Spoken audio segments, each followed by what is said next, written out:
প্রথম বক্তব্য হচ্ছে, আমরা প্রথম দিন থেকে সরকারকে বলে এসেছি যে গণঅভ্যুত্থান পরে প্রধান কাজ হচ্ছে এত বড় হত্যাযজ্ঞ যারা করেছে এবং নেপথ্যের যারা নায়ক তাদেরকে বিচারের আওতায় আনতে হবে এবং বিচারের কাজ দৃশ্যমান করতে হবে এবং বিচারিক প্রক্রিয়া বলে দেবে কোন ব্যক্তি, দল, গোষ্ঠী কার বিরুদ্ধে কোন আচরণ করা হবে, সেই ধারায় যাওয়া উচিত বলে আমরা মনে করি। এটা আমাদের 1 নম্বর কথা।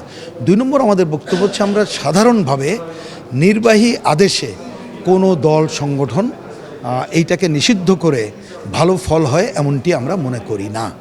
সুতরাং এই ধারা যথাযথ বলে আমরা মনে করি না। সুতরাং আইনি প্রক্রিয়ায় সব জায়গায় যাওয়া উচিত বলে মনে করি। 3 নম্বর বক্তব্য হলো, আমরা মনে করি যে একটা ফ্যাসিস্ট, স্বৈরাচার, কর্তৃত্ববাদী শাসক তাকে প্রতিহত করতে হবে তার রাজনীতি দিয়ে।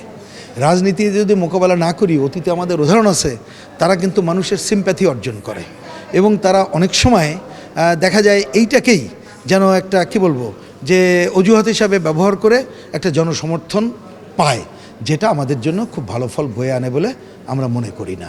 এটাই। আর নির্বাচন কমিশনের বিষয়টা আমি মনে করি তারা তো একটা আইনি প্রক্রিয়ায় চলে, তাদের বিষয়টা মন্তব্য করার কোনো কিছু নাই। কারণ কোনো দল যদি নিষিদ্ধ থাকে তা ন্যাচারালি তারা তো তার নিবন্ধনও নিষিদ্ধ বা এটা রাখবে, এটাই স্বাভাবিক। আমার কাছে মনে হয় না, বুঝছি। আমার বিবেচনায় যদি আমরা সুষ্ঠু গ্রহণযোগ্য নির্বাচনের জন্য যা যা সংস্কার করে দ্রুততর সময় যেতে পারি, তাহলে নির্বাচনে কোনো প্রভাব পড়বে না এবং কোনো পতিত শক্তি, কোনো অপশক্তিও কোনো ভূমিকা নিতে পারবে না। বরঞ্চ আমরা যদি নির্বাচনে কালক্ষেপণ করি, তাহলে দেখবেন পতিত শক্তি, অপশক্তি তারা সুযোগ নিয়ে সামনে আসবে।